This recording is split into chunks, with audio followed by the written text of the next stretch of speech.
Mon propre fils et sa femme m'ont enfermé, moi et ma femme malade, dans la cave de notre vieille maison à Lyon, en criant « Cette maison est à nous maintenant ».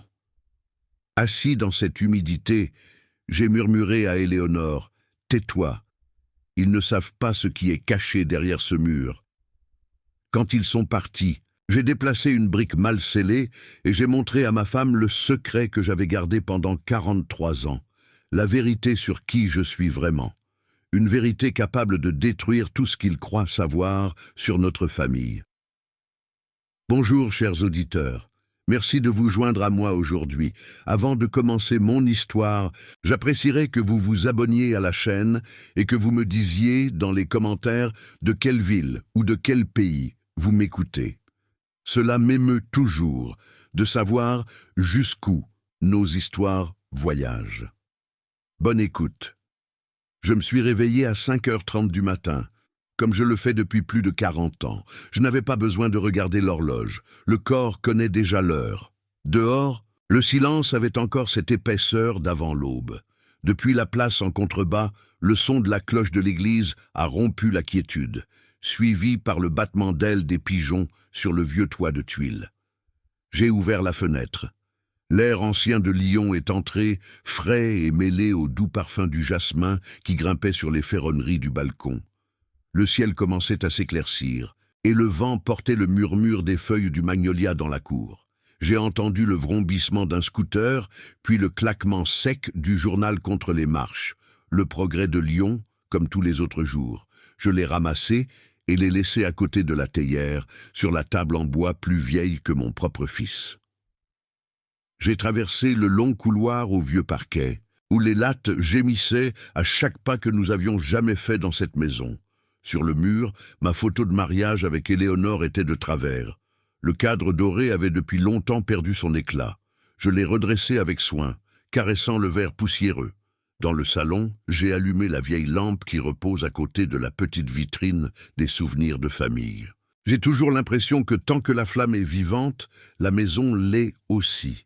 Puis je suis allé à la cuisine, le clic de l'allumage de la gazinière, l'odeur du pain grillé, le bouillonnement de l'eau. Tout cela faisait partie de ma routine, le petit monde que je pouvais encore contrôler. J'ai tranché le pain, battu les œufs et préparé le petit déjeuner d'Éléonore. Comme chaque matin, avant de servir, j'ai ouvert la petite boîte à médicaments que le docteur Fournier m'a donnée et j'ai compté les pilules une par une avec la précision d'un horloger. De l'étage, j'ai entendu des pas, des talons pointus claquant sur le plancher du couloir. C'était Chloé. Elle se levait toujours plus tard, mais aujourd'hui, sa marche semblait déterminée, presque impatiente. Une forte odeur de parfum cher, bien trop forte pour le matin, a commencé à envahir la maison. J'ai posé le plateau du petit déjeuner sur la table et j'ai regardé vers la fenêtre. Éléonore était déjà réveillée, assise dans son fauteuil près du rideau blanc, enveloppée dans son châle de laine. Sa peau pâle mais sereine reflétait la douce lumière de l'aube. Quand elle m'a vu, elle a souri faiblement. « Bonjour, mon amour » ai-je dit en m'approchant d'elle. Je lui ai donné la première cuillerée de porridge chaud, puis une gorgée de thé. Elle a serré ma main et cette petite pression valait plus que tous les mots. J'ai ouvert la porte pour laisser entrer l'air frais. L'odeur des magnolias a de nouveau rempli la pièce, puis j'ai entendu le bruit d'un moteur de voiture. Une Audi grise s'est garée devant le portail en fer forgé. Le bruit de la portière qui se ferme, des pas pressés, la voix forte de mon fils Julien au téléphone.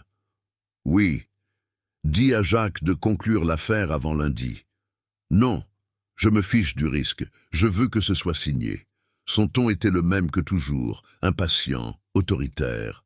Je suis sorti sur le porche. Il a raccroché juste au moment où il m'a vu.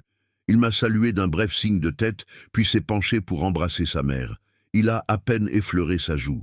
« Maman, tu as l'air en meilleure forme aujourd'hui, » a-t-il dit avec la voix de quelqu'un qui parle sans vraiment regarder. Chloé est descendue à ce moment-là, encore en robe de chambre en soie. Elle tenait une tasse de café dans une main et avait une expression d'impatience peinte sur son visage. « Papa » a-t-elle appelé depuis le couloir. « Le Wi-Fi ne marche encore pas. Tu peux vérifier ?» Je n'ai pas répondu. J'ai juste hoché la tête, laissé le plateau sur le comptoir et je suis allé dans le petit bureau à l'arrière où je garde mes outils. Le routeur clignotait faiblement. Je l'ai redémarré et pendant que j'attendais que les lumières se rallument, j'ai entendu Julien et Chloé rire dans le salon, parlant d'un dîner au chêne vert. Je suis retourné au salon. Éléonore s'était endormie, sa respiration calme. Chloé, cependant, en avait profité pour enlever le napperon en dentelle de la table et le remplacer par une nappe moderne et grise qui jurait avec tout le reste de la maison. « Ça fait plus frais, plus actuel », a-t-elle commenté sans me regarder. J'ai juste hoché la tête et j'ai ramassé le vieux napperon, le pliant avec soin, comme s'il contenait encore l'odeur de jours plus heureux. À midi, Julien est arrivé avec des plats d'un traiteur. Il ne voulait pas que je cuisine. « Papa, ne te fatigue plus à préparer quoi que ce soit. C'est plus pratique. Et maman a besoin de se reposer. » J'ai simplement servi les assiettes. Je n'ai même pas pris une bouchée moi-même. Pendant qu'il mangeait, il parlait de projets, d'argent, d'investissement à la défense, et la maison semblait étrangère, comme s'ils m'avaient exclu de leur langage. Après le déjeuner, j'ai fait la vaisselle en silence. L'eau chaude et le savon étaient les seules choses qui m'obéissaient encore. L'après-midi, je suis sorti dans le jardin. Le soleil tombait doucement sur les branches du magnolia. J'ai arrosé les plantes, taillé les rosiers et en ai coupé quelques-uns pour les mettre dans un vase dans la chambre d'Éléonore. Elle a toujours aimé les roses. Quand je suis revenu, elle somnolait avec un faible sourire. Chloé était en appel vidéo, montrant à sa mère sa nouvelle maison en rénovation. « Regarde, maman, ce sera ma cuisine.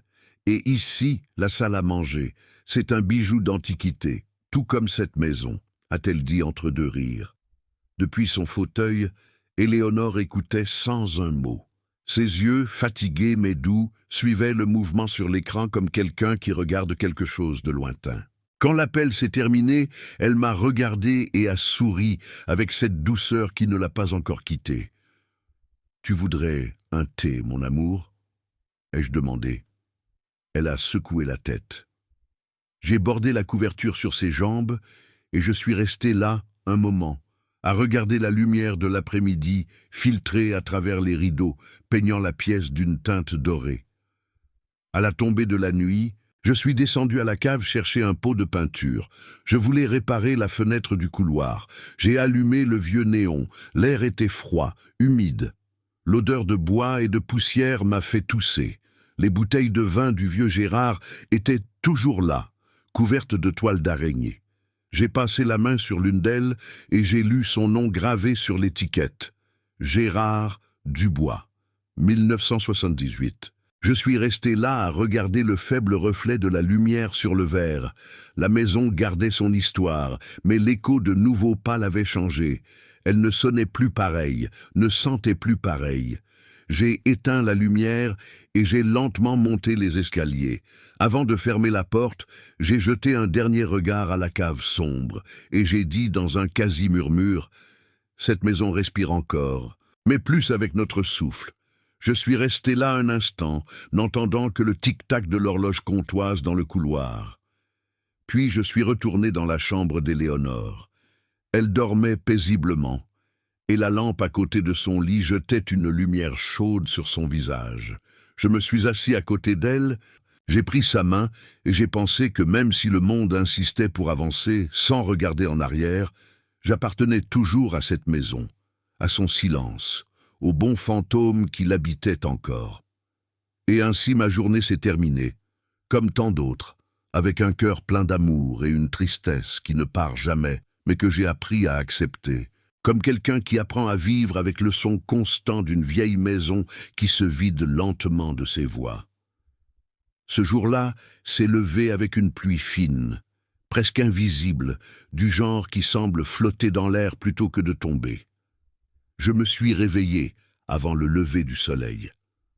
Le son de l'eau tapotant doucement contre les fenêtres était en quelque sorte hypnotique. Je suis resté allongé quelques secondes, fixant le plafond, écoutant le vent pousser les branches du magnolia contre la vitre. L'air était humide et froid.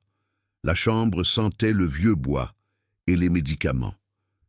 J'ai allumé la petite lampe de chevet, La lumière jaune éclairait à peine le portrait de mariage accroché en face du lit. Je me suis assis lentement.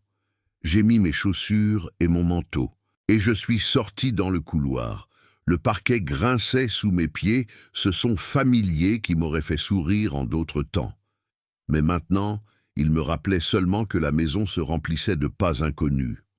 En passant devant la chambre de Julien, j'ai vu que la porte était entr'ouverte. À l'intérieur, la lueur bleue d'un écran vacillait dans l'obscurité. Le son de la voix d'une femme provenait du haut-parleur du téléphone, une animatrice radio parlant de mode et de célébrité. Chloé était réveillée, allongée dans son lit, les cheveux défaits et des écouteurs pendant autour de son cou. Elle portait un masque blanc sur le visage et tenait son téléphone. La chambre sentait le parfum cher et le vernis à ongles. J'ai continué jusqu'à la cuisine. Là, l'air était différent, plus dense, plus à moi. J'ai allumé la gazinière, mis de l'eau à chauffer et commencé à préparer le petit déjeuner. Café noir pour moi, flocons d'avoine au miel pour Éléonore, et un œuf à la coque avec un morceau de pain grillé. Tout dans le même ordre que toujours. Quand le café a commencé à libérer son arôme amer, j'ai entendu des pas s'approcher. C'était Chloé. Elle portait une robe de chambre en soie de couleur crème, les cheveux attachés en arrière, les bras croisés sur sa poitrine. Elle s'est appuyée contre le chambranle de la porte et a plissé le nez. « Encore cette odeur de beurre », a-t-elle dit. Son ton un mélange de moquerie et de dédain. Ça sent le vieil hôpital. Je n'ai pas répondu. J'ai juste retourné l'œuf avec la spatule et j'ai laissé le son de l'huile grésillante couvrir le silence. Elle a soupiré, est allée à la fenêtre et l'a ouverte en grand. L'air froid s'est engouffré immédiatement, et avec lui, le murmure de la pluie tombant sur les carreaux du patio.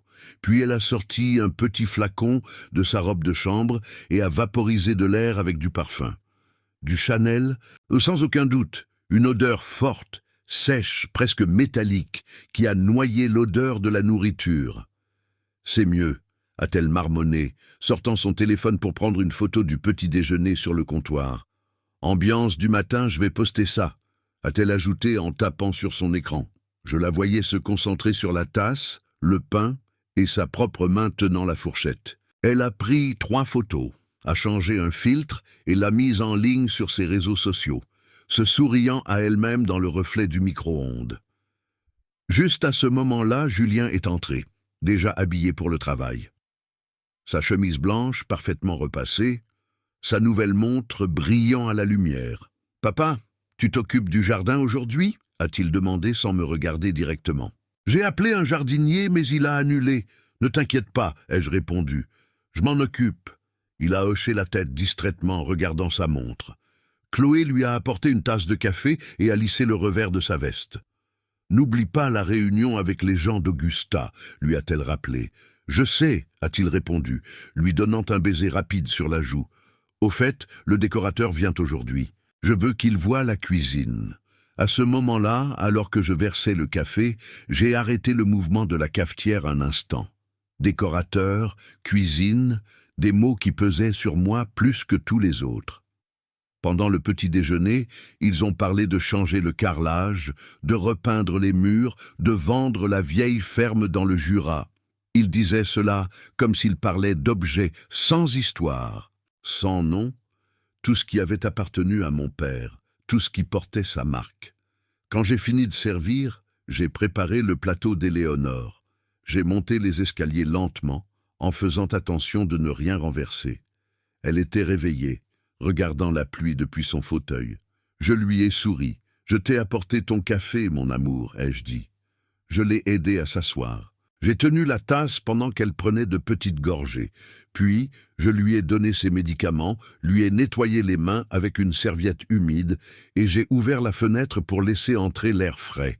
Elle a fermé les yeux un instant, a pris une profonde inspiration et a dit à voix basse « Cette fille ne te regarde pas dans les yeux. » Je n'ai pas su quoi dire.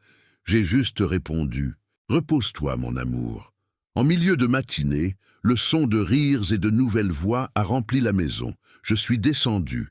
et j'ai trouvé Chloé dans le salon avec 3 jeunes femmes, toutes en robe claire et avec des téléphones à la main. « Papa », a-t-elle dit avec un ton presque condescendant, « j'ai invité quelques amis à déjeuner, rien de formel. Sur la table, il y avait des bouteilles de vin, de petites assiettes avec des amuse-gueules et un vase qui n'était pas celui d'Éléonore. Une des filles est allée à la fenêtre, a pris une photo et a dit « Quelle belle maison ! C'est comme un bijou d'antiquité. » Une autre a ri. « Oui, le genre qu'on utiliserait pour un film d'époque. J'ai essayé de rester poli. J'ai servi de l'eau, offert du pain. » Pendant ce temps, Éléonore était en bas, allongée sur le canapé, se couvrant les yeux avec son bras. Le bruit la dérangeait. Les rires ont duré des heures. Chloé leur a montré la cuisine, le jardin, la cave. Je l'ai entendue se vanter. Nous rénovons tout ça. La maison a du charme, mais elle a besoin d'une touche moderne. Quand elles sont enfin parties, le silence est tombé comme un poids. Je suis allé dans la chambre d'Éléonore. Elle dormait, épuisée. Je l'ai bordée et je suis descendu dans le patio. Le ciel était encore gris et de petites gouttes d'eau s'accrochaient aux feuilles du magnolia. L'après-midi, alors que je m'occupais du jardin, j'ai de nouveau entendu des voix à l'intérieur.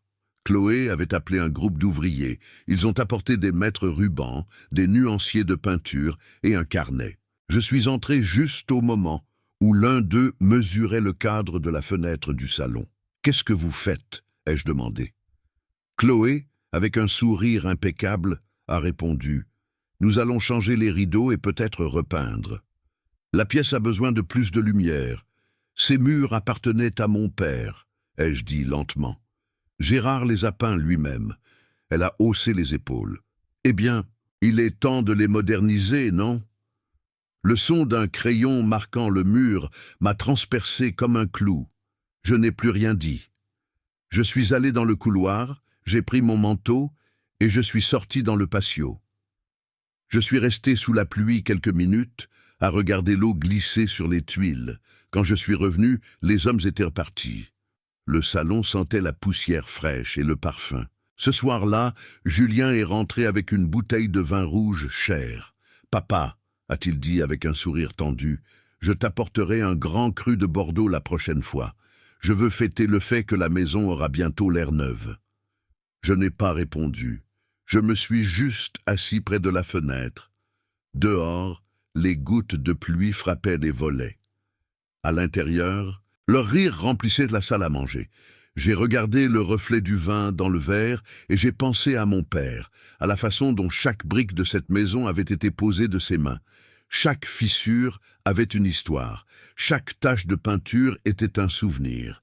Et maintenant, tout cela était en train d'être effacé, couche par couche, comme si la mémoire elle-même pouvait être repeinte. Alors que je me levais pour éteindre les lumières du couloir, j'ai entendu des voix. Elles venaient de leur chambre. La porte était légèrement entr'ouverte. Je suis resté immobile, ne voulant pas écouter, mais les mots se sont glissés quand même. « Ton père est un homme bon, » disait Chloé, dans un murmure épais d'ironie, « mais il vit dans un autre siècle. Tu ne t'en rendras même pas compte quand il sera parti. » Le silence qui a suivi a été pire que n'importe quel cri. J'ai fait un pas en arrière, j'ai fermé les yeux un instant, et j'ai senti quelque chose en moi s'éteindre lentement, comme une bougie qui se consume sans un bruit. Je suis retourné dans ma chambre. Éléonore dormait, sa respiration régulière, son visage paisible. Je me suis assis à côté d'elle et j'ai caressé son épaule. « Je te ferai ton café plus tôt demain, » ai-je dit, même si je savais qu'elle ne pouvait pas m'entendre. J'ai tenu sa main dans la mienne. Dehors, la cloche de l'église a sonné minuit. Chaque carillon résonnait comme un écho dans ma poitrine. J'ai regardé vers la fenêtre. La pluie tombait toujours, régulière, silencieuse, lavant les empreintes de la journée. Et puis j'ai su, à partir de demain, plus rien ne serait jamais pareil. Le samedi s'est levé clair et chaud, avec un soleil doux filtrant à travers les rideaux de la salle à manger. Je me suis levé tôt, comme toujours. L'air sentait la terre humide après la pluie de la nuit dernière. De la fenêtre, j'entendais le gazouillis des moineaux et le grondement lointain d'une voiture qui démarrait dans la rue. Pendant un instant, la maison a semblé paisible, comme si rien n'allait se passer. Pendant que je préparais le thé d'Éléonore, j'ai entendu la voix de Julien dans la cour. Il était au téléphone, son ton ferme, presque autoritaire. « Oui, dis à Richard de conclure l'affaire aujourd'hui. »« Non, je me fiche du prix. Je veux que ce soit signé avant lundi. » Sa voix était la même que celle qu'il utilisait enfant quand il exigeait un nouveau jouet. Seulement maintenant, il portait un costume et une montre chère. Je l'ai observé depuis la fenêtre. Il portait une chemise blanche, parfaitement repassée, les manches retroussées, l'éclat de sa montre reflétant le soleil. Il faisait les 100 pas avec le téléphone à l'oreille, gesticulant avec sa main libre. Il ne restait aucune trace sur son visage du garçon qui jouait autrefois pieds nus sous ce même magnolia. Chloé est apparue derrière lui, déplaçant la table à manger du jardin. Elle étendait une nappe beige, du genre qui semble sorti d'un magazine. En la voyant, j'ai réalisé qu'elle avait rangé le napperon en dentelle d'Éléonore, celui que nous utilisions depuis notre mariage. « Ça va mieux avec les nouveaux murs », a-t-elle dit à Julien en ajustant les coins. J'ai continué à préparer le thé, mais quelque chose en moi s'est durci. Quand Éléonore a commencé à se réveiller, je suis allé l'aider. J'ai arrangé ses oreillers, posé le plateau sur ses genoux et caressé ses cheveux. Elle a souri faiblement. « Il y a du soleil ?» a-t-elle demandé. « Oui, mon amour. Un soleil vif et propre, du genre trompeur, » ai-je répondu. Alors que je lui donnais ses médicaments, j'ai entendu les pas de Julien entrer dans la cuisine. Il arborait un sourire si étudié qu'il m'a fait peur. « Papa, tu peux venir dans la salle à manger un moment. On doit parler. » J'ai mis le plateau de côté et j'ai demandé à Éléonore de se reposer. J'ai descendu les escaliers lentement, le cœur lourd, sans savoir pourquoi. La salle à manger était plus lumineuse que d'habitude. Les fenêtres ouvertes laissaient entrer une brise qui faisait onduler les nouveaux rideaux. Au centre de la table se trouvait un porte-document en cuir marron, parfaitement aligné avec 2 verres de vin blanc. Chloé m'a souri avec cette fausse douceur qu'elle n'utilise que lorsqu'elle prépare quelque chose. « C'est juste pour trinquer, Henri », a-t-elle dit en me versant un peu de vin. Rien d'inquiétant. Je me suis assis sans toucher le verre. Julien s'est installé en face de moi, a croisé les mains sur la table et a adopté le ton de quelqu'un sur le point de conclure une affaire. « Papa ?» a-t-il commencé, « nous avons examiné quelques questions juridiques concernant la maison. » Il a ouvert le porte-document avec soin, comme s'il révélait un secret délicat. Il a sorti plusieurs documents avec des sceaux rouges et des signatures que je ne reconnaissais pas. Sur la première page, j'ai lu « Acte de cession de propriété, résidence familiale Dubois. Nous ne voulons pas de problème le moment venu, » a-t-il poursuivi. « Si tu signes ça, tout sera plus simple pour tout le monde. » J'ai levé les yeux. Et quel est ce moment, exactement?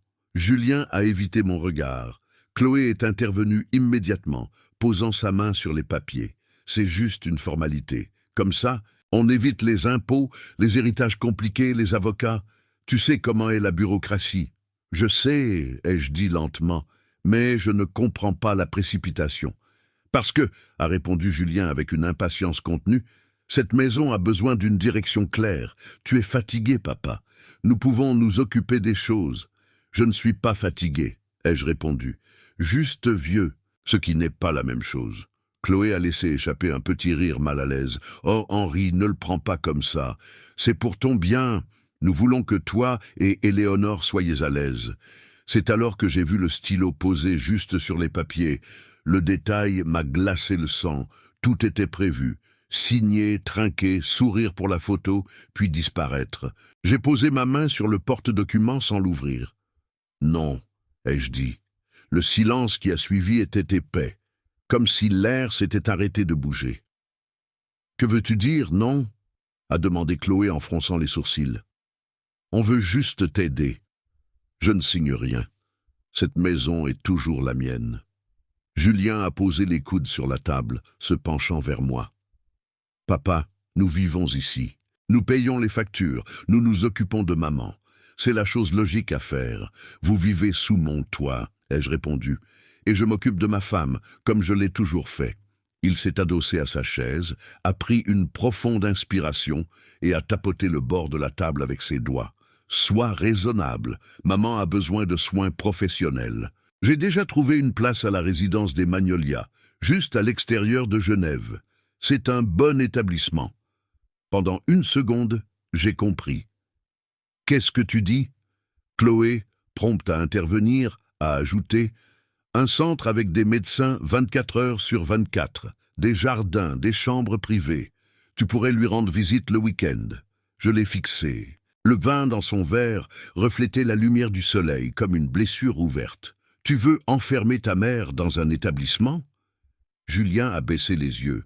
« Ce n'est pas l'enfermer, » a-t-il marmonné. « C'est avancer. » À ce moment-là, de la pièce voisine, nous avons entendu le faible tintement d'une cuillère contre une tasse. C'était Éléonore. Sa façon de dire « Je vous entends ». Je me suis levé lentement. « Nous ne discuterons plus de ça », ai-je dit. Julien a essayé de m'arrêter. « Papa, ne sois pas comme ça. » Mais je m'étais déjà détourné. J'ai marché dans le couloir sans regarder en arrière. Dans ma chambre, l'air était plus frais. J'ai fermé la porte et je me suis appuyé contre elle. Je pouvais entendre mon propre cœur battre dans le silence. L'image de mon fils me tendant ses papiers ne quittait pas mon esprit.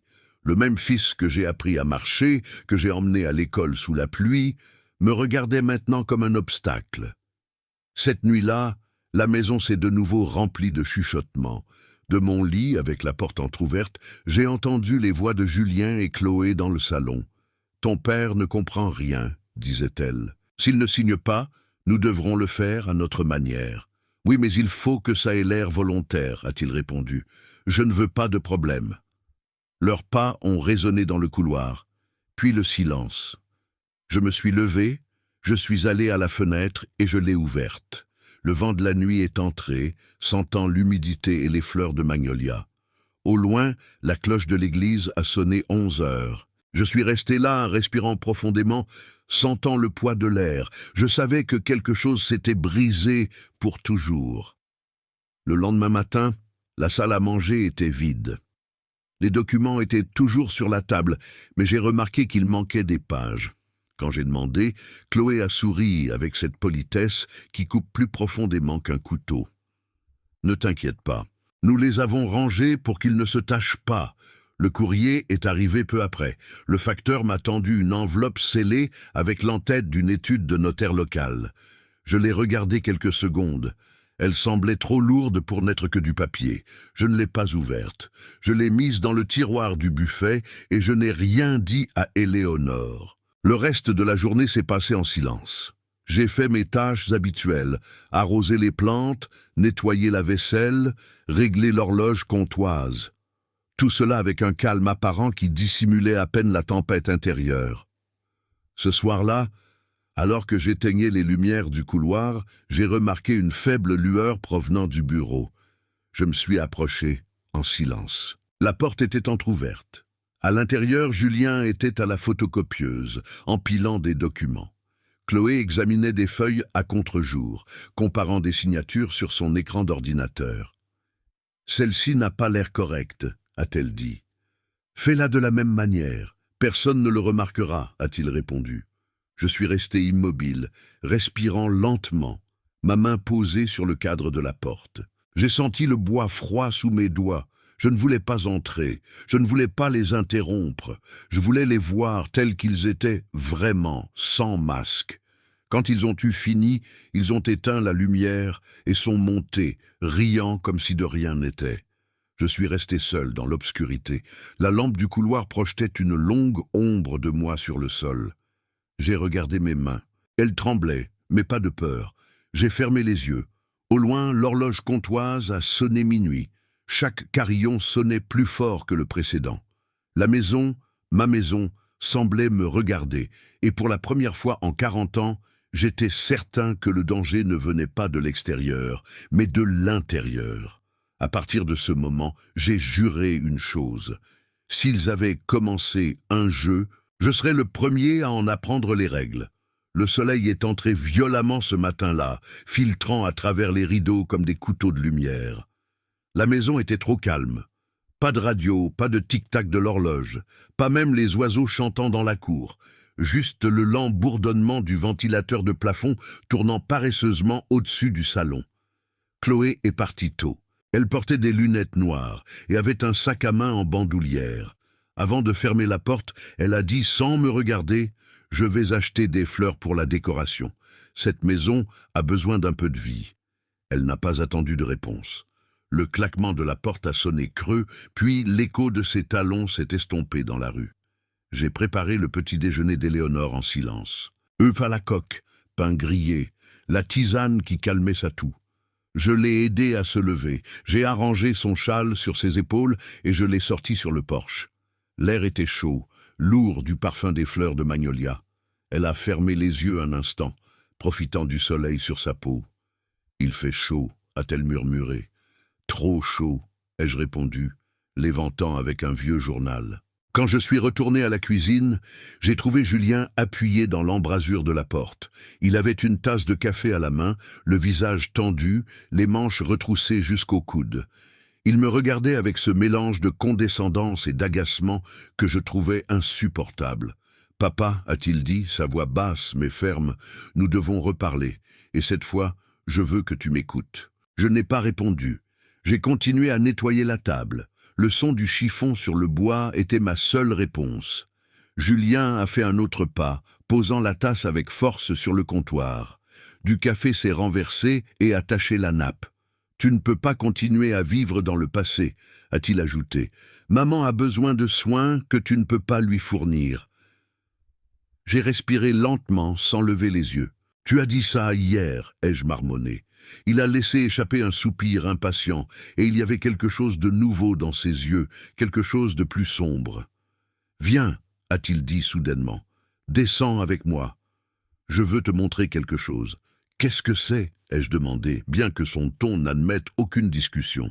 Avant que je puisse dire un autre mot, il m'a attrapé le bras avec force. Sa main était ferme, dure, et je l'ai senti me pousser vers les escaliers de la cave. « Julien, lâche-moi. » J'ai essayé de me dégager, mais sa prise n'a fait que se resserrer. « Descends », a-t-il insisté. « C'est important. » Nous avons descendu les marches en bois. L'air devenait plus froid à chaque pas, plus humide. L'odeur de moisissure m'a frappé comme un vieux souvenir. Les ampoules pendaient, éteintes, se balançant légèrement. Quand nous sommes arrivés en bas, j'ai fait un pas vers le mur pour trouver l'interrupteur. Mais avant que je puisse l'atteindre, Julien m'a poussé violemment. J'ai trébuché sur une boîte et je suis tombé par terre. Le bruit a résonné contre le plafond bas. « Julien !» ai-je crié en essayant de me relever. La porte a claqué, puis le son métallique du verrou qui glisse. Un clic sec, définitif. J'ai martelé le bois avec mes poings. « Julien, ouvre! Écoute-moi !» De l'autre côté, sa voix est descendue, calme, presque indifférente. « Cette maison est à nous maintenant, papa. Repose-toi un peu. » Les pas se sont éloignés, puis le silence. Mon cœur battait la chamade. L'obscurité était épaisse, coupante. J'ai cherché à tâtons l'interrupteur sur le mur et je l'ai actionné. L'ampoule a clignoté plusieurs fois avant d'illuminer faiblement l'espace. « Qu'est-ce qui ne va pas, Henri ?» La voix d'Éléonore venait des escaliers. Elle était là, s'accrochant à la rampe, le visage pâle. J'ai couru vers elle. « Tout va bien, mon amour, tout va bien. » Juste une erreur. Je l'ai aidée à s'asseoir sur l'une des marches en bois. J'ai pris ses mains. Elles étaient froides. J'ai essayé de pousser la porte, mais elle n'a pas bougé d'un pouce. « Il nous a enfermés », a-t-elle murmuré, à peine audible. Je n'ai pas répondu. J'ai essayé de rester calme. La cave était presque comme je me la rappelais de ma jeunesse. Les murs en pierre humide, l'odeur de vieux vin et de terre, les toiles d'araignée dans les coins. Sur une étagère, les vieilles bouteilles de Gérard reposaient encore, couvertes de poussière. L'étiquette jaunie indiquait « Réserve 1975 ». J'ai déplacé quelques boîtes pour faire de la place et j'en ai empilé une sur l'autre, créant une sorte de banc. « Assieds-toi ici, tu seras plus à l'aise. » Elle a obéi, tremblante. « Je vais chercher de l'eau », ai-je dit. Dans un coin, j'ai trouvé un vieux bidon en plastique. Il contenait encore un peu de liquide. Je l'ai ouvert et je l'ai senti. Ce n'était pas trop mauvais. J'en ai versé un peu dans une tasse en métal et je la lui ai offerte. Au-dessus, nous avons entendu le bruit de la porte du garage qui s'ouvrait, puis le moteur de la voiture. Julien et Chloé partaient. Le silence qui a suivi était absolu. « Ils nous ont laissés ici exprès », a dit Éléonore, me regardant avec des yeux embués. « Ne dis pas ça, s'il te plaît, ai-je supplié. Non, pas encore. Nous sommes restés là, à écouter les petits bruits de la maison, le grincement des tuyaux, le goutte-à-goutte persistant d'un vieux robinet, le bourdonnement d'un insecte piégé. Le temps est devenu épais. 1 heure a passé, peut-être 2. La lumière vacillante de l'ampoule semblait respirer avec nous. J'ai sorti mon couteau de poche et j'ai ouvert une vieille boîte de sardines que j'ai trouvée dans une caisse. J'ai partagé le contenu avec soin. Éléonore a à peine touché une bouchée. « Mange », l'ai-je encouragé, « tu auras besoin de tes forces. » Elle a secoué la tête. « Je n'ai pas faim. »« S'il te plaît », ai-je répété, et j'ai réussi à lui faire manger un peu. Le goût métallique du poisson a rempli ma bouche. C'était difficile à avaler, non pas à cause du goût, mais à cause de la rage. Plus tard, pendant qu'elle dormait, j'ai commencé à marcher lentement dans la cave, examinant chaque recoin. Les ombres dansaient avec l'ampoule vacillante. J'ai vu une étagère pleine de vieux outils. Je me suis souvenu d'être venu ici avec Gérard il y a de nombreuses années, quand il m'a appris à réparer le système d'irrigation du jardin. Chaque homme devrait connaître le cœur de sa maison, m'avait-il dit. J'ai ouvert une armoire en fer rouillé. À l'intérieur se trouvaient des clous, une lampe de poche avec des piles mortes, un marteau et un tournevis. Je les ai mis dans mes poches. L'air sentait l'humidité et la vieille peinture. Chaque respiration me faisait mal à la gorge. Le bois craquait sous mes pas. Je me suis approché du mur du fond où les bouteilles étaient empilées. L'un des murs avait des taches de salpêtre et une fissure qui courait de haut en bas. J'ai passé mes doigts dessus. C'était froid, rugueux. J'ai touché une autre section du mur. Le son était différent, creux. J'ai tapoté doucement avec le manche du marteau. L'écho était différent, plus léger. « Qu'est-ce que tu fais ?» a demandé Éléonore, se réveillant en sursaut. « Rien, mon amour. Je vérifie juste s'il y a un courant d'air. » Elle a hoché la tête, se recouchant. Sa respiration était lourde. J'ai allumé la vieille lampe de poche et, à ma surprise, elle avait encore un filet de lumière. Je l'ai utilisée pour inspecter le mur de plus près. Il y avait une brique qui dépassait d'à peine une fraction de millimètre, comme si elle n'était pas tout à fait à sa place. J'ai appuyé dessus avec mes doigts. Elle a bougé légèrement. J'ai recommencé avec plus de force. Un son sec, une légère fissure. La brique s'est détachée, révélant un trou sombre derrière elle. Mon cœur a sauté un battement.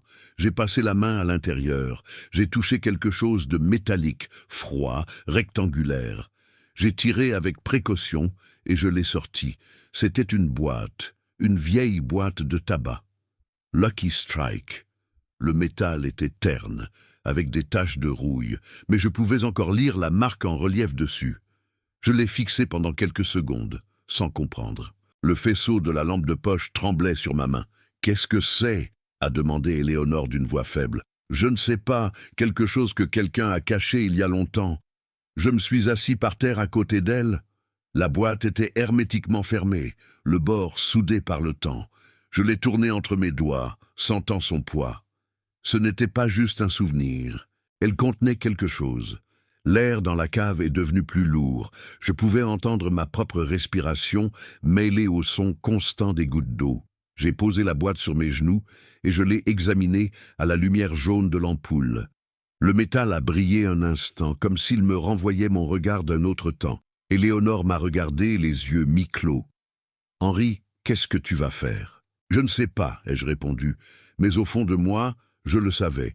Je tenais la boîte à 2 mains comme si elle était vivante, et j'ai alors compris que même si Julien pensait m'avoir enterré dans cette cave, ce qu'il avait en réalité fait, c'était ouvrir une porte que même lui ne pouvait imaginer. L'obscurité ne me faisait plus peur, seulement le silence. Parce que maintenant je savais que, sous la terre de cette maison, dans ses murs et ses secrets, quelque chose attendait d'être découvert. J'ai caressé le couvercle en métal avec mon pouce. Éléonore s'est endormie lentement, sa tête sur mon épaule. J'ai éteint la lampe de poche, j'ai laissé la pénombre nous envelopper et j'ai écouté le rythme de sa respiration. Dans ma main, la boîte froide semblait plus lourde que l'air. Je l'ai tenue contre ma poitrine et j'ai fermé les yeux. Je savais que tout, absolument tout, venait de commencer. La lumière jaunâtre de l'ampoule de la cave vacillait comme si elle respirait. L'air était épais, saturé d'humidité, et le son de l'eau s'égouttant d'un vieux tuyau marquait un rythme lent, presque hypnotique. Chaque goutte qui frappait le sol en ciment semblait compter les secondes que nous passions là. J'ai déplacé quelques caisses en bois au centre pour libérer de l'espace. En le faisant, un nuage de poussière s'est soulevé et m'a fait tousser. L'odeur de bois pourri, de vieilles peintures et de confinement était partout. J'avais un goût métallique dans la bouche. Quelle heure est-il ? A demandé Éléonore depuis les marches, sa voix faible, lourde de fatigue. J'ai sorti ma montre de poche, celle qui avait appartenu à Gérard, et je l'ai regardée. Les aiguilles étaient arrêtées à 9h15. La pile, morte depuis des années. Je ne sais pas, ai-je répondu, mais il doit être environ midi. Elle a soupiré. Sa respiration ressemblait à un sifflement doux et brisé. Je suis allé la couvrir mieux avec ma veste. La peau de ses mains était froide. J'ai pris la lampe de poche que j'avais trouvée dans la boîte à outils. Je l'ai allumée. La lumière a vacillé plusieurs fois avant de se stabiliser. Elle n'éclairait pas beaucoup, mais c'était suffisant pour distinguer les murs de pierre et les vieilles étagères. J'ai marché lentement, vérifiant les coins. Sur l'étagère de droite se trouvaient de vieilles bouteilles de vin. J'en ai touché une. L'étiquette indiquait « Réserve 1978 ». Quand je l'ai essuyée avec ma manche, le nom « Gérard Dubois » est apparu gravé sur le bouchon, comme une signature du passé. J'ai passé la lampe de poche sur le mur du fond, celui du côté ouest, et c'est alors que je l'ai vu, une ligne différente, une fissure qui courait le long du mortier entre les briques. Il y avait quelque chose d'étrange à propos de ce mur. J'ai tapoté doucement avec le manche du marteau. Le son qu'il a renvoyé était creux, différent du reste. J'ai senti mon cœur s'accélérer. Soudain, je me suis souvenu de quelque chose, une image lointaine, presque un rêve. Gérard, me faisant descendre à la cave, quand j'avais environ 14 ans. Il portait sa lampe à huile dans une main et un sourire fatigué. J'ai gardé quelque chose ici, Henri, avait-il dit d'une voix grave. Quelque chose pour les temps difficiles. À l'époque, je n'avais pas compris. Je pensais qu'il parlait d'argent ou de vin. Maintenant, ces mots résonnaient avec une signification nouvelle, lourde, urgente. J'ai posé la lampe de poche par terre, la dirigeant vers le mur, et avec le tournevis, j'ai commencé à faire levier sur la brique qui semblait la plus lâche. De la poussière est tombée en cascade, remplissant l'air d'une odeur de vieille terre. « Qu'est-ce que tu fais, Henri ?» a demandé Éléonore, essayant de se lever. « Rien de dangereux, mon amour. »« Je vérifie juste quelque chose, » ai-je dit sans la regarder. La brique a cédé lentement. J'ai entendu un faible craquement, puis un son sec. Crac. Le morceau a bougé d'une fraction de millimètre. J'ai réessayé avec plus de force. Finalement, la brique a glissé, révélant un trou sombre de la taille d'une main. L'air qui en est sorti sentait le métal et le vieux papier. J'ai soigneusement glissé mes doigts à l'intérieur. J'ai touché quelque chose de dur, de froid, et je l'ai sorti lentement. C'était une boîte de tabac Lucky Strike rouillée avec les coins cabossés. La surface était couverte d'une couche de poussière grise et le rouge du logo était à peine visible. Je l'ai secoué doucement. Quelque chose à l'intérieur a cliqueté comme des pièces de monnaie ou de petits objets en vrac. « Qu'as-tu trouvé ?» a demandé Éléonore dans un murmure. « Je ne sais pas, ai-je répondu, mais quelque chose d'important, c'est sûr. Je me suis agenouillé par terre, j'ai essuyé le couvercle avec ma manche et j'ai essayé de l'ouvrir. Il était coincé. J'ai réessayé avec mes mains, mais il ne cédait pas.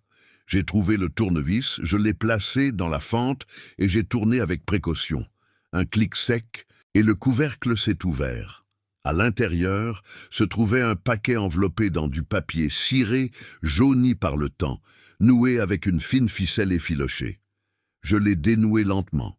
Le nœud s'est défait avec un faible claquement. À l'intérieur de l'emballage se trouvaient 3 feuilles pliées. Je les ai dépliées avec soin. Le papier se désintégrait presque entre mes doigts. La première était un acte de naissance. J'ai lu le nom à haute voix, y croyant à peine. Michel Thibault, né le 12 juin 1948.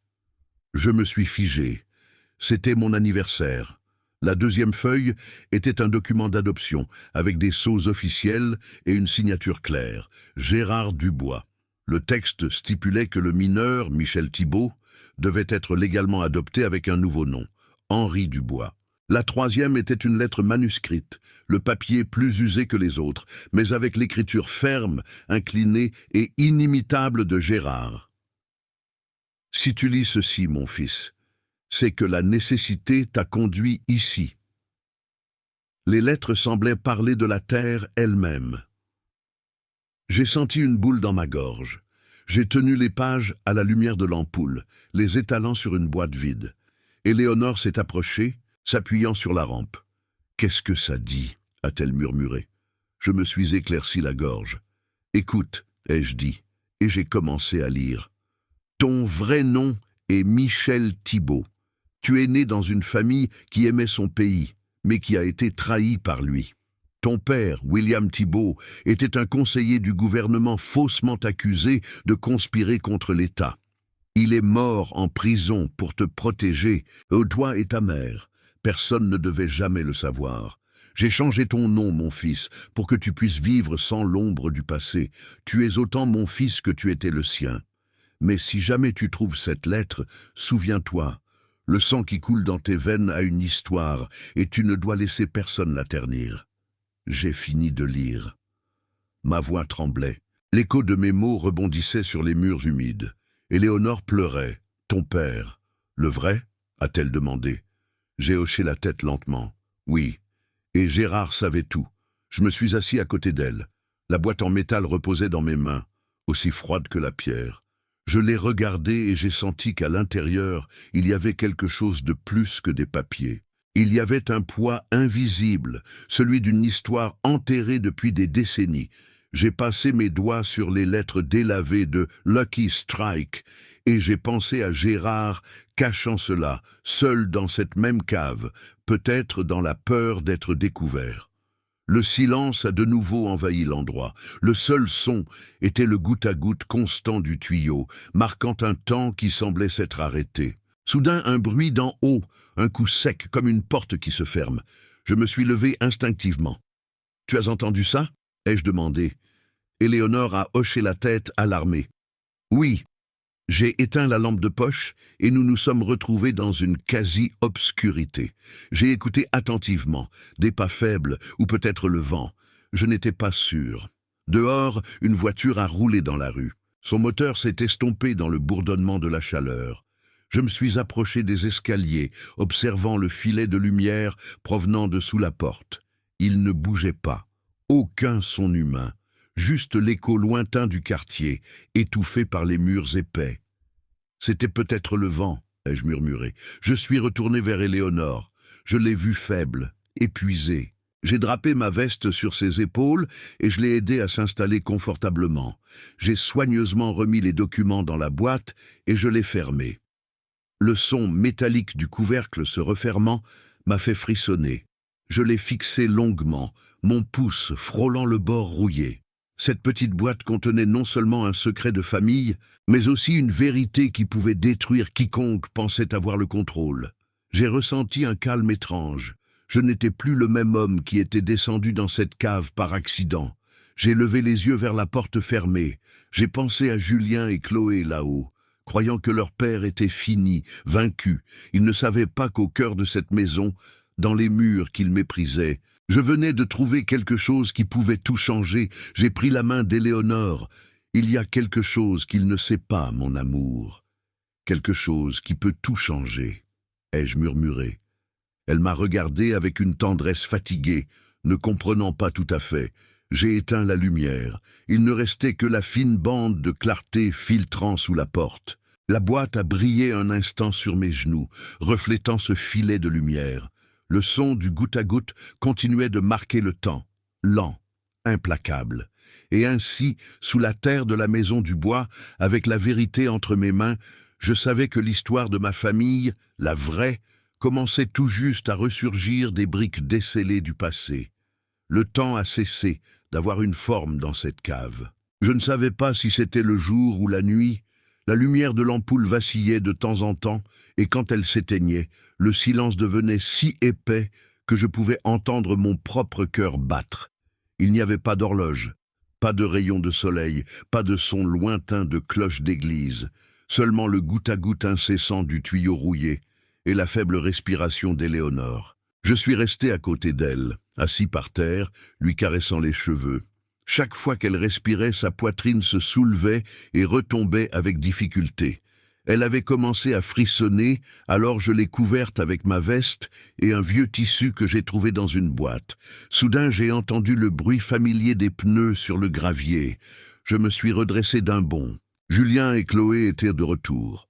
Le moteur de la voiture s'est arrêté. Nous avons entendu le claquement d'une portière de voiture, puis leurs pas sur le plancher du couloir. J'ai mis un doigt sur les lèvres d'Éléonore. « Chut, mon amour, ne dis rien. » Elle a hoché la tête, ses yeux se remplissant de peur. Au-dessus, leur voix résonnait, étouffée par les murs épais. « Si quelqu'un demande, dis qu'ils sont descendus par accident, » a dit Julien, son ton froid, autoritaire. « Et s'ils n'y croient pas, » a répondu Chloé, « nous dirons que c'était un malentendu. Personne ne viendra inspecter une vieille maison. » Leurs pas se sont approchés de la cave. La porte a grincé et un jet de lumière blanche a descendu les escaliers, m'aveuglant un instant. Julien est apparu dans l'embrasure de la porte. Sa cravate était desserrée, son visage décharné, ses yeux rouges. Il tenait une bouteille d'eau dans une main et un petit sac dans l'autre. « Tu as réfléchi à ce que tu vas faire, papa ?» a-t-il demandé, sa voix fatiguée mais sans trace de compassion. J'ai soutenu son regard. « Ta mère a besoin d'air et de médicaments, » ai-je répondu. Il a expiré par le nez, frustré. « Tu es toujours si dramatique. » Il s'est légèrement penché et a jeté la bouteille et le sac par terre. « Voilà, pense à ce qui est le mieux pour toi. » Puis il a claqué la porte. Le son du verrou a résonné sur les murs comme un claquement métallique qui m'a transpercé la poitrine. Je me suis agenouillé, j'ai ramassé la bouteille, je l'ai ouverte et je l'ai portée aux lèvres d'Éléonore. « Bois lentement, » ai-je dit, petit à petit. Elle a bu avec précaution, fermant les yeux. Je lui ai essuyé la bouche avec un mouchoir et je l'ai aidée à se rallonger sur le manteau. Pendant quelques minutes, le seul son était celui de l'eau qui clapotait dans la bouteille. Puis elle m'a regardé, ses yeux brillants dans la lumière vacillante. « Henri, a-t-elle murmuré, qu'est-ce que tu lisais la nuit dernière ?» J'ai pris la boîte Lucky Strike du trou où je l'avais cachée. Je l'ai posée sur mes genoux, je l'ai ouverte et j'ai déplié les papiers avec des mains tremblantes. J'ai étalé le premier, l'acte de naissance, sur mes jambes pour qu'elle puisse le voir. Son doigt, fin et pâle, a tracé les lettres. « Michel Thibault ». Elle a lu le nom, puis a levé les yeux vers moi. « Alors, tu n'es pas le fils de Gérard ?» J'ai secoué la tête lentement. « Non, pas par le sang. Il m'a adopté, il m'a sauvé, mais mon vrai nom était différent, celui d'un homme qu'il voulait protéger. » J'ai sorti la lettre. L'encre était presque effacée par endroits, mais je pouvais en déchiffrer assez pour la lire à haute voix. L'honneur d'un homme n'est pas détruit par une accusation, mais par le silence avec lequel il l'accepte, ai-je dit, laissant les mots de Gérard remplir l'air humide. Éléonore a fermé les yeux. Ses lèvres bougeaient à peine, comme dans une prière. « Ton vrai père », a-t-elle dit enfin. Qui était-il ? William Thibault. Un homme que l'histoire a effacé. Il a été accusé d'être un traître en 1952, mais d'après cette lettre, il est mort pour protéger sa famille. Elle m'a regardé longuement. Il y avait de la tristesse, mais aussi de la fierté dans ses yeux. Alors, Julien ne sait rien. Je n'ai pas répondu. Et s'il savait, tout son monde s'effondrerait. Elle a hoché la tête lentement. « Parce qu'il vit de ce nom, a-t-elle murmuré, de Dubois, d'un homme qui ne lui appartient pas comme il le pense. » Je suis resté silencieux. Les mots flottaient dans l'air comme de la poussière en suspension. Je me suis penché de nouveau sur la boîte et j'ai remarqué quelque chose que j'avais manqué auparavant. Un petit morceau de papier plié au fond, plus petit que les autres. Je l'ai sorti. C'était un relevé de compte, presque illisible, mais j'ai reconnu le sceau. Fonds fiduciaire national. En haut se trouvait un nom. Fonds fiduciaire Thibault. Le document indiquait que le compte était au nom de William Thibault, avec des droits de succession transférés à son descendant direct, Michel Thibault Dubois. J'ai fixé ces mots encore et encore. « Ça, » ai-je dit à voix basse, « ça change tout. » Éléonore m'a regardé, ne comprenant pas tout à fait. « Qu'est-ce que c'est ?»« Une preuve, » ai-je expliqué. Gérard a gardé ce secret pour me protéger et pour protéger l'héritage que mon père a laissé. Elle a serré ma main. « Qu'est-ce que tu vas faire ?»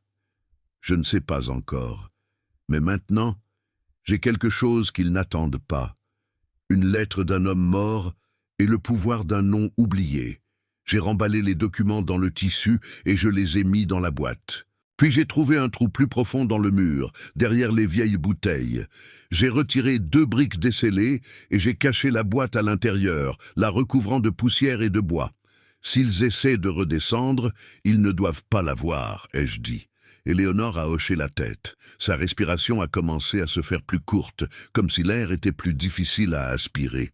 Elle a toussé plusieurs fois. Je me suis agenouillé à côté d'elle. Je lui ai frotté le dos et je lui ai donné de l'eau. Doucement, mon amour. Tiens bon encore un peu. L'ampoule au plafond a commencé à vaciller et s'est finalement éteinte. L'obscurité est tombée soudainement, épaisse, absolue. Ne bouge pas, lui ai-je dit, fouillant parmi les boîtes jusqu'à ce que je trouve la boîte à outils. Mes doigts ont trouvé une petite prise de courant sur le mur. J'ai dévissé le couvercle. J'ai dénudé quelques fils avec le couteau et je les ai joints avec un morceau de vieux ruban isolant. Une étincelle, un claquement, et l'ampoule s'est rallumée, faible mais stable. La cave était de nouveau baignée d'une lumière jaunâtre et le reflet faisait briller la sueur sur le front d'Éléonore. Soudain, le bruit de la serrure a vibré au-dessus de nos têtes. Quelqu'un essayait d'ouvrir la porte. « Julien !» ai-je crié. Silence. Le bruit du métal s'est arrêté. Quelques pas, puis plus rien. J'ai fixé la porte, retenant mon souffle. J'ai senti un frisson me parcourir l'échine. Plusieurs secondes se sont écoulées avant que le bruit des pas ne s'estompe. « Ils reviennent ?» ai-je dit, presque sans voix. Éléonore m'a regardé, les yeux remplis de peur. « Que feras-tu quand ils reviendront ? Je les forcerai à me laisser parler, » ai-je répondu. « Parler de quoi ? De qui je suis vraiment ? De ce qu'il y a dans mon sang ?» Elle a serré ma main fermement, comme pour essayer de m'ancrer à la réalité. « Fais attention, Henri, ou Michel. Je ne sais pas comment t'appeler maintenant. » J'ai souri faiblement, même si je sentais une boule dans ma gorge. « Appelle-moi comme tu l'as toujours fait. Le nom ne change pas l'amour, Éléonore, mais il peut changer le destin. » Je l'ai aidé à se lever. Nous avons marché lentement vers les escaliers. Nous nous sommes tenus sur la dernière marche, regardant vers le haut. À travers la fente sous la porte, une fine ligne de lumière s'étirait sur le sol en pierre. L'air était immobile. J'ai serré la boîte à l'intérieur de ma veste, m'assurant qu'elle était bien cachée. Le métal froid contre ma poitrine a ravivé un sentiment que je croyais avoir oublié. Le sentiment d'avoir un but. J'ai regardé la porte, cette petite fente de lumière. Je n'avais plus peur, je me sentais calme. Un calme et une détermination qui brûlaient dans mon sang. Car pour la première fois de ma vie, je savais qui j'étais. Pas Henri Dubois, pas le vieux père faible que son fils avait enfermé. Mon vrai nom était Michel Thibault. Et cette vérité, tôt ou tard, allait faire tomber les murs de cette maison. Le matin s'est levé gris, avec une lumière pâle filtrant par la fente supérieure de la porte. Des particules de poussière flottaient dans l'air, comme si le temps lui-même s'était arrêté à l'intérieur de cette cave. Le bruit d'un moteur est venu de la cour, brisant le silence. J'ai reconnu le bruit des roues sur le gravier. Julien. La porte de la cave s'est ouverte en grinçant et la silhouette de mon fils est apparue dans l'embrasure, encadrée par la luminosité extérieure. Il avait les manches de sa chemise retroussées et un visage fatigué, mais son ton ne portait aucune trace de compassion. « Ne meurs pas de faim, le vieux », a-t-il dit avec un demi-sourire, jetant un sac en papier et une bouteille d'eau. « Réfléchis bien. » Le bruit sourd du verrou qui se ferme a résonné sur les murs comme un tonnerre lointain. J'ai attendu quelques secondes avant de bouger. J'ai pris le sac et je l'ai posé sur la table en bois pourri. À l'intérieur se trouvait un morceau de pain rassis, quelques tranches de jambon enveloppées dans du papier ciré et une bouteille d'eau à moitié vide. Éléonore a toussé faiblement. Je suis allé vers elle, je l'ai aidée à s'asseoir, je lui ai offert de l'eau et je lui ai essuyé le visage avec un chiffon humide. Sa peau était froide comme de la porcelaine. « Doucement, mon amour », ai-je murmuré. « C'est presque fini. » Quand elle s'est recouchée, j'ai sorti la boîte de tabac Lucky Strike de la poche intérieure de mon manteau. Je l'ai ouverte un instant pour m'assurer que les papiers étaient toujours là. Puis je l'ai caché de nouveau sous le tissu. Le moteur de la voiture a rugi à nouveau. À travers le sol, j'ai senti la vibration lointaine alors qu'il s'éloignait de la cour.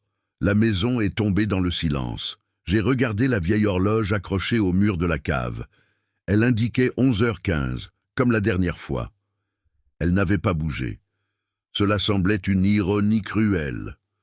Le temps avançait là-haut, mais ici, il était figé. Je suis allé dans le coin où je me souvenais avoir vu le vieux téléphone, une boîte grise, attachée au mur avec un cordon coupé, pendant comme une veine ouverte. Je l'ai touché. Poussière et toile d'araignée.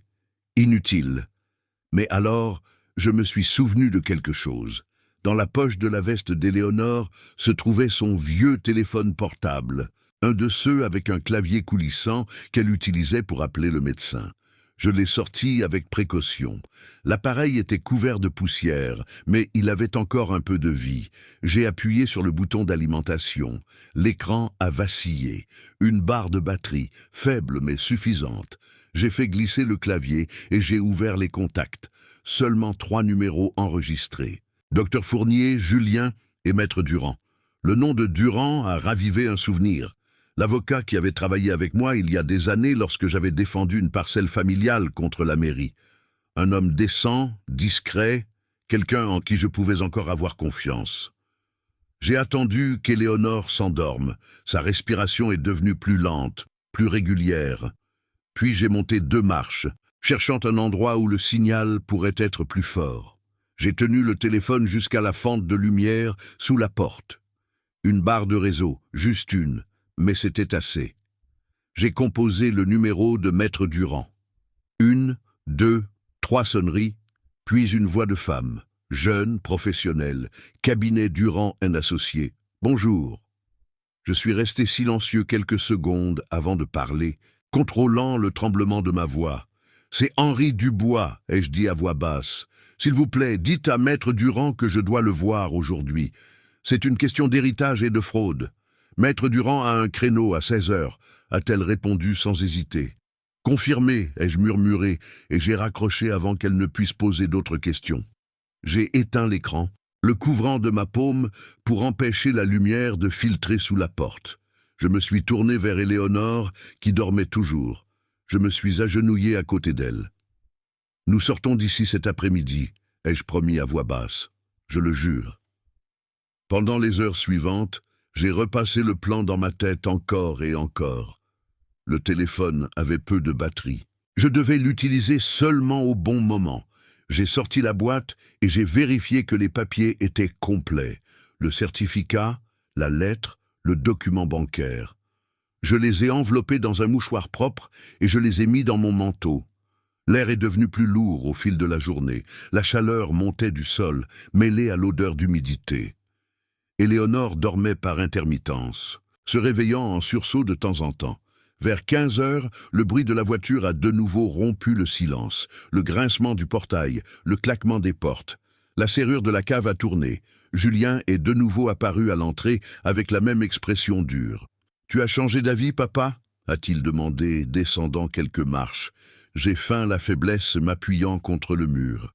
Ta mère doit voir le médecin, ai-je dit d'une voix fatiguée. Si elle ne prend pas l'air, elle ne tiendra pas. De l'étage, la voix impatiente de Chloé a retenti. Laisse-le sortir un peu, qu'il signe, et qu'on en finisse. Julien a hésité un instant, puis a hoché la tête. Je te laisse sortir, a-t-il dit en déverrouillant le loquet, mais pas de bêtises. 1 heure. J'ai monté les escaliers lentement, aidant Éléonore. Chaque marche faisait grincer le bois. Lorsque la porte s'est ouverte complètement, la lumière du jour nous a frappé les yeux. J'ai senti l'air frais sur mon visage, et un instant, j'ai eu le vertige. Julien surveillait chacun de nos mouvements. Lentement. On n'est pas pressé, a-t-il dit sur ce ton de faux calme. Nous sommes entrés dans le salon. L'odeur du parfum de Chloé flottait dans l'air, mêlée à celle de la poussière récente. Je suis allé dans la chambre et j'ai pris une veste propre dans l'armoire. J'ai mis la boîte en métal dans la poche intérieure, m'assurant qu'elle était cachée. Julien m'a suivi des yeux. « Appelle le médecin depuis mon téléphone ?» a-t-il ordonné. « Je veux entendre. » J'ai hoché la tête. J'ai pris son téléphone et j'ai composé le numéro que je connaissais par cœur. Quand l'autre bout a répondu, j'ai parlé d'une voix calme, comme si je prenais un rendez-vous médical. « Docteur, j'ai besoin d'un rendez-vous urgent. J'apporterai les documents de ma femme. » À l'autre bout, la voix ferme de maître Durand a répondu sans hésiter. « Je vous verrai à 4 heures. Bureau principal. » J'ai raccroché. « C'est fait, ai-je dit. Le docteur nous attend. » Julien a vérifié sa montre. « 1 heure, a-t-il répété, les lèvres tendues. Et n'essaie rien, papa. J'ai hoché la tête sans discuter. Avec précaution, j'ai aidé Éléonore à sortir. La porte d'entrée était ouverte. Le soleil de l'après-midi tombait sur la cour, illuminant les feuilles du magnolia. Une rafale de vent a apporté l'odeur du jasmin de la clôture. Pendant un instant, tout a semblé normal, presque beau. Nous avons franchi le seuil. Mes genoux tremblaient de tension, mais je ne me suis pas arrêté. Dès que nous avons atteint le coin de la rue Saint-Jean, j'ai levé la main. Un taxi jaune s'est arrêté en crissant. J'ai ouvert la porte. J'ai aidé Éléonore à entrer et j'ai donné l'adresse au chauffeur à voix basse. L'immeuble de maître Durand sur le quai Saint-Antoine. L'homme a hoché la tête et a démarré le moteur. Julien se tenait sur le pas de la porte de la maison, nous regardant. Il n'a pas bougé, n'a rien dit, a juste levé un doigt et a regardé sa montre, me rappelant la limite de temps. 1 heure, papa. Pas 1 minute de plus. J'ai hoché la tête et j'ai fermé la porte du taxi. Le véhicule s'est éloigné lentement, naviguant dans les rues étroites du quartier. À l'intérieur, l'air sentait l'essence et le vieux cuir. Éléonore m'a regardé, le visage pâle, mais avec une lueur d'espoir. « Où allons-nous » a-t-elle demandé. « Voir le médecin » ai-je dit d'abord, puis j'ai ajouté à voix plus basse « Quelqu'un qui peut nous aider ?» Elle a serré ma main fermement. Dehors, la ville s'étendait sous la lumière dorée de l'après-midi. Des balcons avec du linge suspendu, des enfants jouant sur les trottoirs. L'appel lointain d'un vendeur de rue. Tout semblait si normal que cela faisait mal de penser à ce que nous laissions derrière nous.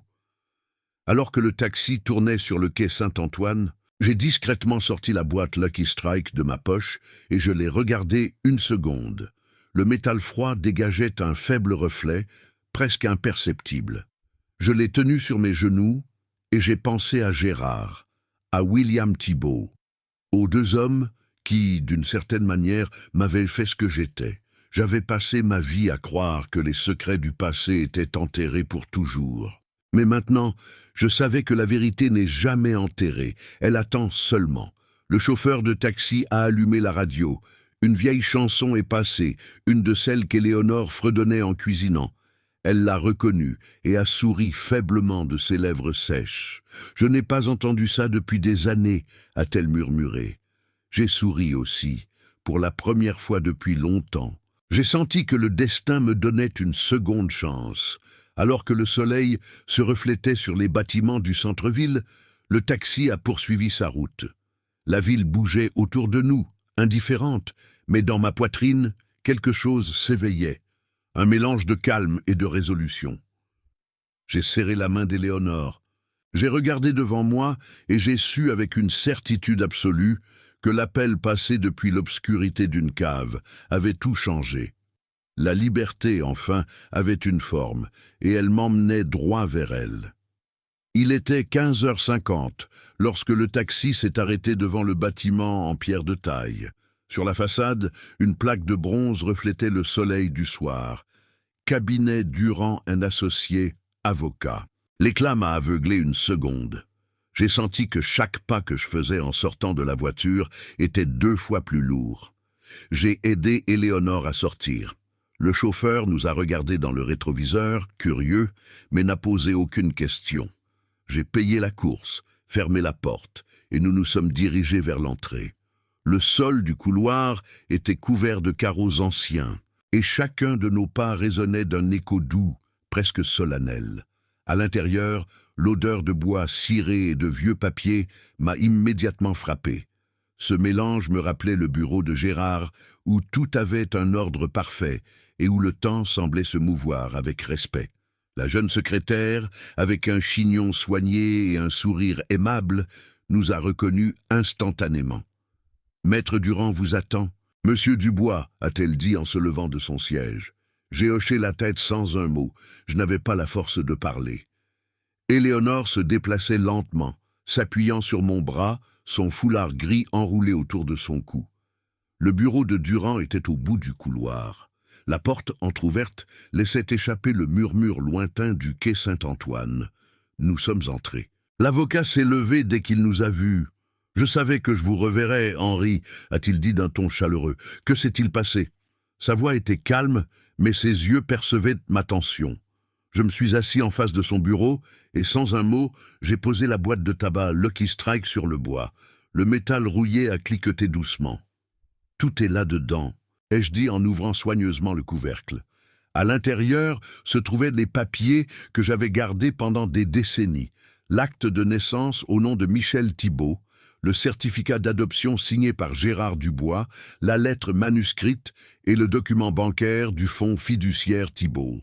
Durand a ajusté ses lunettes, a étalé chaque feuille avec précision et les a examinées à la lumière. Son expression est passée de la curiosité à l'étonnement. « Ceci, a-t-il murmuré, change tout. » Il a passé ses doigts sur la lettre, a lu quelques extraits et a levé les yeux vers moi. « Votre fils, Julien, est-il au courant de cela ?» J'ai secoué la tête fermement. « Non, et il ne doit pas l'être. » Durand est resté silencieux quelques secondes, puis a pris un carnet, a noté quelque chose d'une main rapide et a appelé sa secrétaire sur l'interphone. « Laura, préparez un mandat d'expulsion pour faux en écriture et demandez au notaire une vérification de signature. » Haute priorité. Pendant qu'il parlait, son ton est devenu plus technique, plus froid. Mais sous ce professionnalisme se cachait une flamme contenue, une indignation silencieuse. Quand il a raccroché, il m'a regardé de nouveau. « J'ai besoin que vous me signiez une procuration pour que je vous représente. Ce ne sera pas seulement une affaire de famille, monsieur Dubois. C'est un cas de falsification et de fraude immobilière. » J'ai hoché la tête, tremblant légèrement. J'ai pris le stylo qu'il m'a offert et j'ai signé d'une main ferme. Henri Dubois ou peut-être Michel Thibault. Peu importait lequel. Pendant ce temps, la secrétaire est entrée avec 2 tasses de thé. Éléonore a pris la sienne à 2 mains. L'odeur de gingembre a rempli la pièce et son regard s'est perdu sur les bibliothèques, où les noms des lois et des arrêts s'empilaient comme des témoins silencieux d'autres batailles. Quand tout a été prêt, Durand a fermé le dossier et l'a tapoté doucement sur le bureau. « Ils auront une visite chez vous dans les 24 heures, a-t-il dit calmement. Restez calme. Ne confrontez pas votre fils. Laissez-moi faire. » J'ai serré les lèvres et j'ai hoché la tête. Je n'avais pas de mots, seulement de la gratitude. Quand nous sommes partis, l'air de l'après-midi semblait plus frais. J'ai hélé un autre taxi, j'ai aidé Éléonore à monter et nous sommes repartis vers le vieux quartier historique. L'horloge de la voiture indiquait 18h15. Le soleil commençait à se coucher, peignant les façades d'un or mélancolique. « Et maintenant ?» a demandé Éléonore, les yeux fixés sur l'horizon. « Maintenant, nous attendons. » Et j'ai serré sa main. Nous sommes arrivés par la rue arrière, celle avec les bougainvilliers séchés. Je ne voulais pas que Julien nous voie depuis la fenêtre du salon. Nous sommes entrés par la porte de la cour, lentement, sans faire de bruit. À l'intérieur, tout semblait calme. Chloé parlait fort au téléphone, mentionnant la Côte d'Azur, sa mère et le nouveau décorateur. Julien était sur le canapé à regarder les nouvelles, un verre de whisky à la main. J'ai aidé Éléonore à s'installer dans son fauteuil préféré près de la fenêtre. Le médecin dit qu'elle a besoin de repos, ai-je annoncé d'une voix neutre. Julien ne m'a même pas regardé. Bien, a-t-il simplement dit, sans quitter la télévision des yeux. Ce soir-là, j'ai fait comme si tout était normal. J'ai préparé une soupe légère, j'ai éteint les lumières tôt, mais mon esprit n'a pas eu de repos une seule seconde. Le lendemain matin, la maison était plus silencieuse que jamais. Julien est parti tôt dans son costume gris et Chloé a passé la matinée à naviguer sur sa tablette, ne se doutant de rien. À 11h05, la sonnette a retenti. J'ai regardé Éléonore. Elle a compris 100 mots. Je suis allé à la porte et j'ai regardé par la fenêtre latérale. Une voiture sombre était garée devant le portail. Maître Durand est sorti, accompagné d'un jeune assistant avec une mallette en cuir marron. J'ai ouvert la porte calmement. « Entrez, maître Durand », ai-je dit en tenant le loquet. Durand est entré, m'a salué poliment et son assistant a suivi, portant des documents. De l'étage, j'ai entendu le bruit de pas rapides. Julien descendait les escaliers, ajustant sa cravate. « Qu'est-ce qui se passe ici ?» a-t-il demandé, un mélange d'agacement et de surprise. Durand l'a regardé directement. « Notification légale », a-t-il dit en tendant une enveloppe jaune. Mandat d'expulsion et plainte pour falsification de documents. Julien lui a arraché l'enveloppe des mains et l'a ouverte furieusement. Ses yeux passaient d'un paragraphe à l'autre. La couleur a quitté son visage. « Fraude ? Qu'est-ce que ça veut dire ?» Chloé est apparue derrière lui, encore en robe de chambre, le téléphone à la main. « Ce n'est pas possible, a-t-elle marmonné. Il doit y avoir une erreur. Durand, impassible, a ajusté ses lunettes. L'acte que vous avez soumis porte la signature d'un notaire décédé il y a 2 ans. Tout porte à croire à une falsification. » Il a fait une pause, laissant la tension monter. « De plus, une enquête pourrait être ouverte sur votre lignée et l'origine des fonds que vous avez utilisés. » Un silence glacial a rempli la pièce. J'étais debout à côté d'Éléonore, ma main sur son épaule. Sa respiration était laborieuse, mais il y avait quelque chose comme de la sérénité dans ses yeux. Julien m'a regardé avec un mélange de peur et de rage. « Tu ne peux pas me faire ça. Je suis un Dubois. » Durand a souri faiblement. « Peut-être pas, a-t-il répondu. Si vous préférez, je peux rendre cela public demain. » Chloé a fait un pas en arrière. Sa main a tremblé en cherchant celle de son mari. « Julien, allons-y », a-t-elle murmuré. Il l'a regardé, ne sachant que dire, puis il a serré les dents, s'est retourné et est monté. Le claquement de la porte a résonné comme un coup de feu. Durand et son assistant ont rassemblé leurs dossiers et ont signé un document sur la table de la salle à manger. « Ils ont 30 jours pour quitter la propriété », a-t-il dit, mais franchement... Je doute qu'ils attendent aussi longtemps. Je lui ai serré la main. « Merci, maître Durand. » Il a hoché la tête avec le regard de quelqu'un qui comprend qu'il vient d'assister à la fin de quelque chose de plus grand qu'un contrat. Parfois, la justice est tardive, Henri, mais elle arrive. Quand ils sont partis, le silence est revenu. Quelques minutes plus tard, Julien est sorti de sa chambre, le visage bouleversé. « Mes clients vont le découvrir ?» a-t-il balbutié regardant dans le vide. Je n'ai pas répondu. Je suis allé à la fenêtre et j'ai ouvert les rideaux. La lumière de midi est entrée chaleureusement, baignant les murs. Cet après-midi-là, je les ai entendus passer des appels désespérés, les voix montant et descendant, des disputes, des sanglots. Chloé pleurait. Julien claquait quelque chose contre le sol. À 23h, alors que l'horloge du couloir sonnait le dernier carillon, j'ai entendu le bruit d'une malle qui se ferme. J'ai jeté un coup d'œil par la fenêtre. Leurs silhouettes se déplaçaient sous la lumière des lampadaires. Ils chargeaient leurs valises sans se regarder, sans parler. La voiture a démarré. Les roues ont tourné sur le gravier et le bruit du moteur s'est estompé dans les rues vides. J'ai fermé le portail de mes propres mains. Le métal a gémi. À l'intérieur, la maison est tombée dans le silence. Seul le doux bourdonnement de l'horloge murale et l'odeur des magnolias flottant depuis le jardin.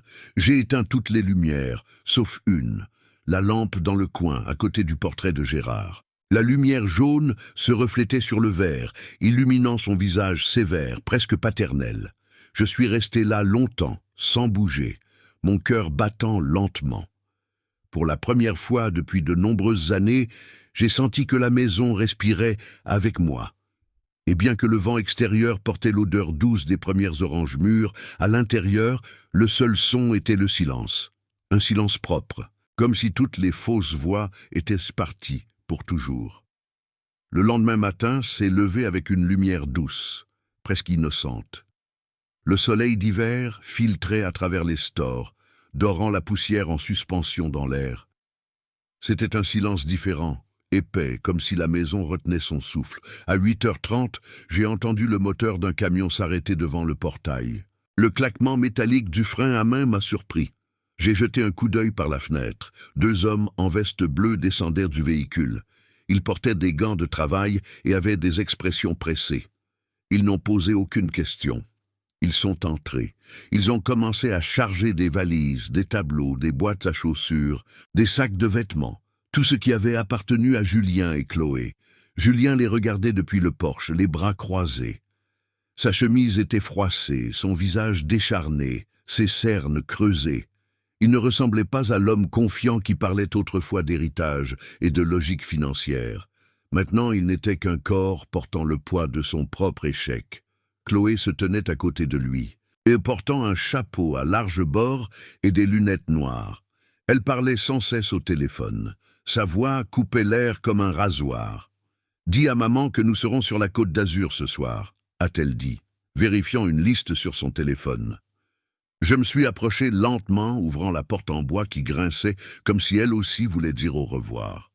« Ta mère se repose », ai-je dit à voix basse. « Ne la dérange pas. » Julien a levé les yeux une seconde. Ses yeux ont rencontré les miens, pas de mots, même pas de ressentiment, juste de l'épuisement. Puis il a saisi la poignée de sa valise et a tourné son visage vers la cour. Les hommes ont continué leur travail mécanique. Le bruit des boîtes heurtant le sol se mêlait au gazouillis des moineaux. Sur la table du salon, j'ai laissé l'enveloppe que Maître Durand avait envoyée plus tôt ce matin-là, la confirmation notariée du transfert de propriété légale. Le sceau du tribunal brillait à la lumière. Julien l'a vu mais n'a rien dit. Il a pris un stylo de sa poche et a signé la copie qui était la sienne. Sa main tremblait légèrement. Un journal est tombé de son manteau. Le titre, en grosses lettres noires, occupait presque toute la première page. Scandale de falsification, ébranle les investissements du bois.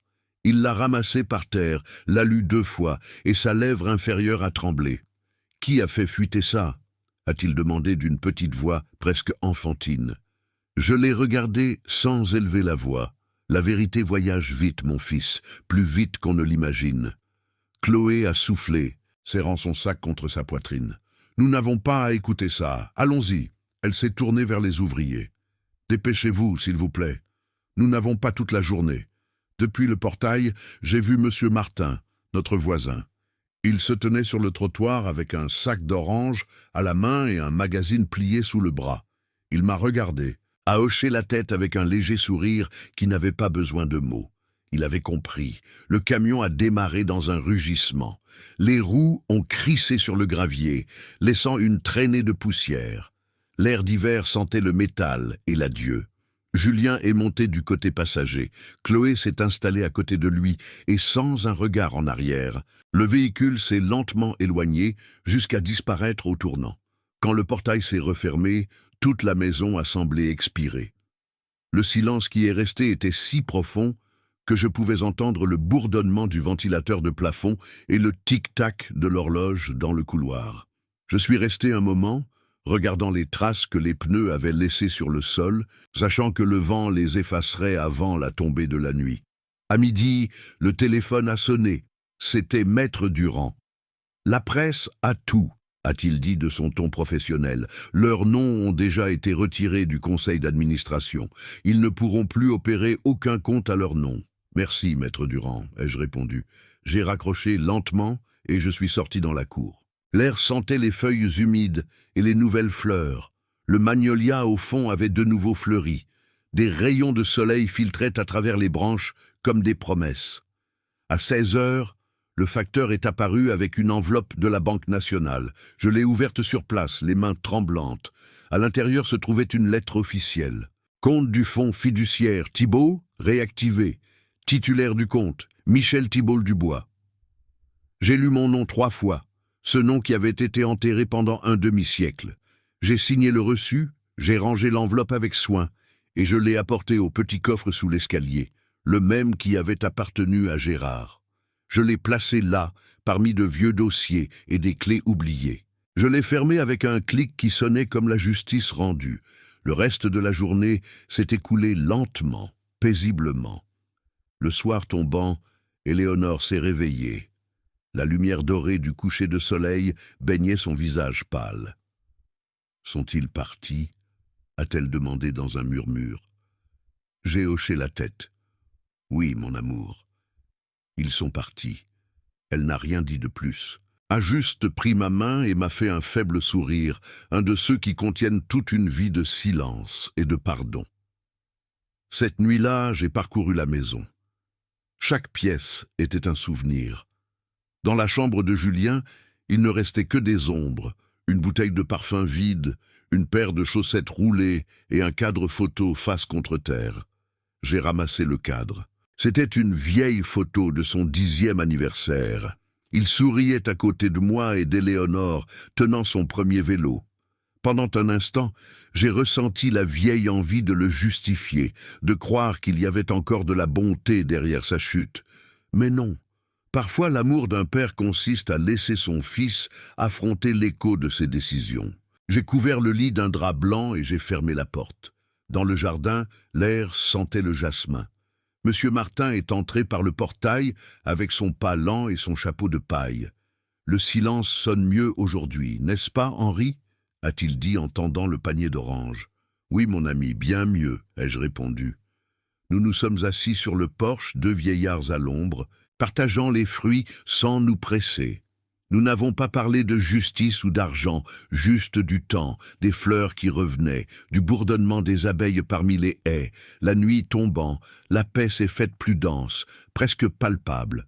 J'ai senti pour la première fois depuis des années que la maison respirait de nouveau avec moi, pas contre moi. Quand M. Martin a dit au revoir, j'ai traversé les couloirs éteignant les lumières une par une. Je suis passé devant le bureau où Julien travaillait. La chaise était toujours tournée comme si quelqu'un venait de se lever. J'ai touché le dossier du bout des doigts. J'ai continué jusqu'à la cave. La porte était la même, la vieille serrure, l'air légèrement humide. J'ai descendu les premières marches. La pénombre m'a enveloppé comme un souvenir. L'ampoule suspendue était toujours là. Je l'ai allumée. Sa lumière jaunâtre a révélé les taches du temps sur les murs. J'ai marché jusqu'au coin où la brique s'était descellée, ce trou qui m'avait un jour montré le passé et m'avait rendu la vérité. J'ai posé ma main sur la surface rugueuse du mur. « Merci, vieux Gérard », ai-je murmuré. J'ai fermé les yeux. Je pouvais imaginer sa voix calme et noble. « Quand le jour viendra, fais ce qui est juste, même si ça fait mal. » Et je l'avais fait. Je suis remonté lentement en éteignant la lumière. Au loin, les cloches de l'église ont sonné 7 fois. Le son est venu doucement, comme une bénédiction. Quand je suis sorti dans le jardin, le ciel était teinté de violet. Le vent bruissait dans les feuilles du magnolia, et le parfum des fleurs nouvellement écloses remplissait l'air. J'ai pris une profonde inspiration, le cœur apaisé. La maison était en paix. Éléonore dormait dans le fauteuil, la couverture jusqu'au cou, le visage serein. Et moi, pour la première fois depuis longtemps, j'ai senti que l'hiver n'apportait pas le froid. Il apportait la justice, il apportait le silence, il apportait enfin le pardon. 6 mois ont passé depuis cette nuit où le vent a apporté l'odeur des magnolias et où le silence est revenu habiter la maison. Le vieux quartier historique s'est de nouveau réveillé avec le printemps et avec lui, un murmure différent dans les rues. Je me réveille chaque jour à 6 heures, comme toujours. L'habitude est encore plus forte que le repos. J'ouvre les fenêtres et je laisse entrer l'air chaud, mêlé à l'arôme des fleurs dans la cour. Du coin de la rue, on entend le boulanger crier ses produits et l'écho des sabots des chevaux tirant encore quelques charrettes de livraison. La cave, ce lieu sombre où le désespoir m'a emprisonné pendant des jours, n'existe plus tel quel. Je l'ai transformé de mes propres mains. C'est maintenant un atelier lumineux avec un plancher en bois clair et des murs fraîchement peints en blanc. La petite fenêtre ovale laisse entrer la lumière du matin et la reflète sur les étagères où je garde les vieux carnets de Gérard, les lettres et les documents restaurés. Parfois, je reste là en silence, à écouter les craquements de la maison vivante. Éléonore dit que l'endroit ne respire plus la tristesse, et elle a raison. Elle est assise près de la fenêtre du salon, enveloppée dans son châle de laine beige, tricotant une écharpe avec un fil bleu pâle. Sa peau semble plus rosée, et bien que ses mouvements soient lents, son sourire a retrouvé cette chaleur dont je me souvenais de nos premières années dans cette maison. Je lui sers une tasse de tisane fumante et je la pose sur la petite table. « Merci Henri », dit-elle, sans lever les yeux de son travail. « Ça sent le printemps aujourd'hui. »« Oui, mon amour, » ai-je répondu, « et la paix. » Je m'assois dans le fauteuil en bois, en face d'elle, et j'ouvre le journal. En page 3, et presque caché parmi les nouvelles financières, une petite note annonce. Julien Dubois et Chloé Moreau vendent leur propriété à Paris, disparaissent de la scène financière. Je ne fais aucun geste. Je plie le journal avec soin et je le laisse sur la table. Éléonore me regarde en silence. Je n'ai pas besoin de dire quoi que ce soit. Nous savons tous les deux que certaines histoires se terminent d'elles-mêmes, sans applaudissements, sans bruit. En milieu de matinée, Monsieur Martin arrive. Sa canne tape doucement sur le sol du porche avant que sa tête ne passe par la porte. « Bonjour, Henri. Le jardin a porté ses fruits avant mes genoux aujourd'hui, » plaisante-t-il, tenant un panier rempli de tomates rouges et de pain frais. Nous rions. Je l'invite dans le nouvel atelier. Ses yeux s'écarquillent devant le changement. « Eh bien ça alors, dit-il en regardant les murs. Ça ne ressemble plus à une cave, ça ressemble à un endroit différent. »« C'en est un, » ai-je répondu en versant 2 cafés. Tout change quand on décide de laisser entrer la lumière. Monsieur Martin appuie sa canne contre le mur et regarde les étagères. « Et ce sont les carnets de Gérard, » ai-je expliqué. « J'ai pensé que je devais les garder. Il y a un morceau de sa voix sur chaque page, quelque chose qu'on ne peut pas apprendre, seulement hériter. » Il sourit avec compréhension. Nous installons un vieil échiquier au centre de la table.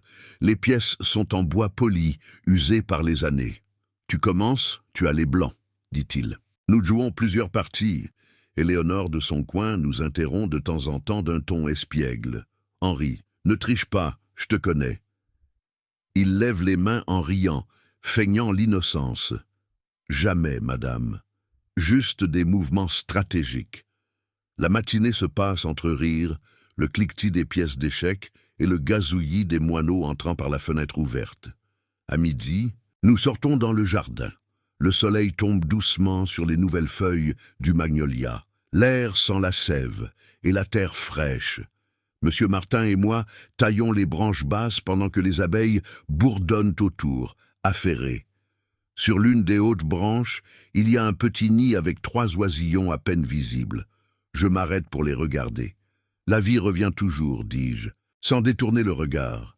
Monsieur Martin hoche la tête, essuyant la sueur de son front avec le dos de sa main. Oui, parfois plus silencieuse mais plus propre, ajoute-t-il. Nous restons en silence un moment, écoutant le murmure lointain de la ville. L'après-midi, le ciel se remplit de nuages fins et une pluie douce commence à tomber. Une pluie calme, du genre qui n'effraie pas, mais qui nettoie. J'aide Éléonore à fermer les fenêtres du couloir et nous allumons la lampe dans le coin.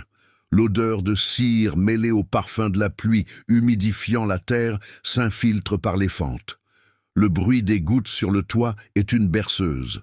Je vais dans le placard de l'atelier et je sors la vieille boîte de tabac Lucky Strike. Je l'ai nettoyée et polie. Elle brille maintenant, ses coins toujours cabossés, mais dignes. Je la place sur l'étagère principale parmi les livres. Éléonore lève les yeux de son tricot. « Tu gardes toujours ça ?» demande-t-elle, un mélange de tendresse et de curiosité. Oui, ai-je répondu. Ça fait partie de notre histoire et d'une vérité qui ne peut être effacée. Elle hoche la tête, souriant toujours. À 19 heures précises, l'horloge du couloir sonne. J'allume la lampe de bureau, je prends une feuille de papier et j'écris une seule phrase. Le sang peut trahir, mais la vérité ne vieillit jamais. L'encre s'étale lentement. Je souffle dessus pour la sécher, je ferme le carnet et je le range avec les autres. Je sors sur le porche. La pluie a cessé, mais les rues brillent encore des reflets dorés des lampadaires. Le vieux lion sent le pain chaud, l'humidité et une vie qui ne renonce pas. Au coin de la rue, un groupe de jeunes joue de la guitare sous l'auvent d'un bar. Les notes dérivent dans la rue comme un soupir joyeux. De l'intérieur, je vois Éléonore à travers la vitre. Son visage, éclairé par la lampe, a la sérénité de quelqu'un qui n'a plus peur de rien. Elle sourit. Et dans ce sourire, il y a tout ce que j'ai perdu et tout ce que j'ai encore. Monsieur Martin passe devant le portail, levant la main. « À demain, vieil ami !» crie-t-il en riant. « Demain, il fera beau !» ai-je répondu. Je ferme la porte. Je parcours la maison, éteignant les lumières une par une. Je ne laisse que la lumière de l'atelier allumée, illuminant les murs blancs où il n'y avait autrefois que de l'humidité et de la peur. La pluie a laissé un éclat propre sur le plancher en bois. Je m'assois au bureau, je regarde autour de moi et je pense que tout, même la douleur, a sa place si on lui donne du temps et du silence. Je pose ma main sur la boîte de tabac, cette relique qui a changé mon destin. Il n'y a ni colère ni nostalgie, seulement de la gratitude. Je murmure pour moi-même, comme si je parlais à Gérard, à mon vrai père, à tous ceux qui m'ont un jour appris quelque chose sans mots. Le véritable héritage n'était pas l'argent ou le nom, mais la dignité de ne pas abandonner. Je regarde par la fenêtre. Les lumières de la ville scintillent sous le ciel clair. Le vent porte le parfum des fleurs de magnolia, inondant l'atelier. La maison du bois, autrefois une prison, respire maintenant en paix. Et dans cette paix, dans ce silence qui ne fait plus mal, je trouve enfin ce que j'ai toujours cherché, la paix du cœur. J'ai appris que le sang ne définit pas toujours la famille, mais la loyauté, si. Pendant longtemps, j'ai cru que l'amour d'un père pouvait tout endurer, même la trahison. Et peut-être que c'est vrai, mais j'ai aussi compris que l'amour sans respect devient une chaîne, et que parfois il faut laisser ses enfants affronter le poids de leurs décisions pour qu'ils puissent comprendre la valeur de ce qu'ils ont perdu. J'ai pardonné, non pas pour eux, mais pour moi, parce que l'amertume vieillit l'âme plus que les années, et que le pardon nettoie la maison du cœur. Aujourd'hui, je regarde Éléonore et je rends grâce. Merci d'être encore là, de me rappeler que la dignité n'est jamais négociable et que même dans l'obscurité d'une cave, la vérité peut être la lumière qui vous sauve.